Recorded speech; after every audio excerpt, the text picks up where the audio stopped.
Então aqui dando seguimento ao estudo do capítulo 4, estudando o cérebro do livro No Mundo Maior, projeto aí No Mundo Maior, estudando essa obra psicografada por Chico Xavier, ele vai trazer uma reflexão sobre a química espiritual. Ele vai dizer que o cérebro é onde essa química espiritual começa a se manifestar com mais clareza, porque a química orgânica e inorgânica em outros órgãos do corpo fica mais claro. Por exemplo, ele diz que o estômago, como o alambique, ele não precisa ter memória para lembrar o que ele comeu ontem e tal.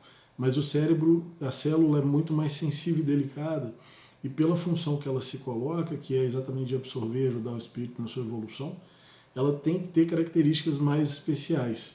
E ele faz uma afirmação aqui muito bacana, que ele diz assim, posso contudo dizer-te hoje que se existe a química fisiológica, temos também a química espiritual.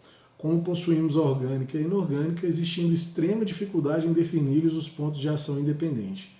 Quase impossível é determinar-lhes a fronteira divisória, porquanto o espírito mais sábio não se animaria a localizar com afirmações dogmáticas o ponto onde termina a matéria e começa o espírito.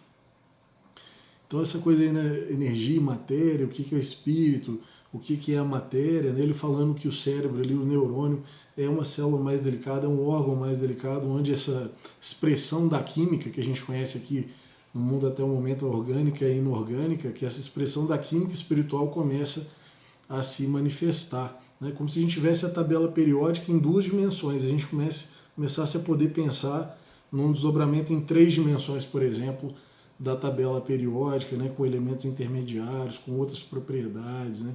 A gente ainda está começando a pensar nessa questão. E ele define o cérebro como órgão sagrado de manifestação da mente em trânsito da animalidade primitiva para a espiritualidade humana. Coerente com a introdução do nosso estudo, né, quando a gente fala da evolução aí de diferentes segmentos da humanidade, que vão desde a irracionalidade até a angelitude, né? Então o cérebro vai acompanhando. E essa informação de que o Calderaro, como instrutor, falando que qualquer um, numa postura menos dogmática, não teria essa condição, né, de afirmar onde que começa a matéria e onde termina o espírito e vice-versa, a gente lembra da pergunta 82 do Livro dos Espíritos, né, em que o Kardec pergunta, será certo dizer-se que os espíritos são imateriais? E os espíritos dizem praticamente a mesma coisa. Eles vão dizer, como se pode definir uma coisa quando faltam termos de comparação e com uma linguagem deficiente? Pode um cego de nascença definir a luz? Imaterial não é bem o termo, incorpóreo seria mais exato, pois deves compreender que, sendo uma criação, o espírito há de ser alguma coisa. É a matéria quintessenciada, mas sem analogia para vós outros, e tão etérea que escapa inteiramente ao alcance dos vossos sentidos. E por aí vai, né? Fica o convite para você ler aí a pergunta 82 do Livro dos Espíritos e as outras também.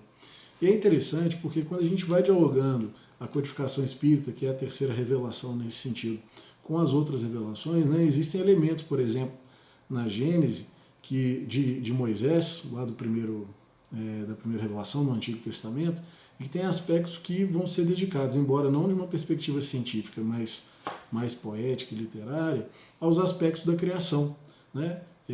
A Gênesis vai cuidar de definir que existem esse jeito, né? Existe um Criador, como que a criação foi feita, né? Pintada a pinceladas de arte. E o Kardec, no livro Gênesis, na visão espírita, vai retomar essa questão da criação, do princípio material e espiritual, enriquecendo essa discussão. Então, quem quiser aí pegar a primeira parte da Gênesis do livro de Kardec e também dar uma folheada, né, mais por alto aí da Gênesis de Moisés, vai entender que está se falando aí do processo da criação e da evolução dessa criação. Né? Poderíamos resumir aí de Adão e Eva e a serpente a Jesus, Maria e José. Né? Pretendemos trabalhar isso mais detidamente em algum momento nos estudos nossos da evolução do cérebro, dos aspectos da nossa força masculina e feminina dentro de nós, do aspecto da evolução do instinto, né? E da aquisição dos nossos automatismos. Bacana? Mas fica aí esse convite para você continuar a leitura, espero que esteja te ajudando. E nós vamos retomar um último aspecto aqui no próximo vídeo, tá bem? Até lá, bons estudos, tchau, tchau.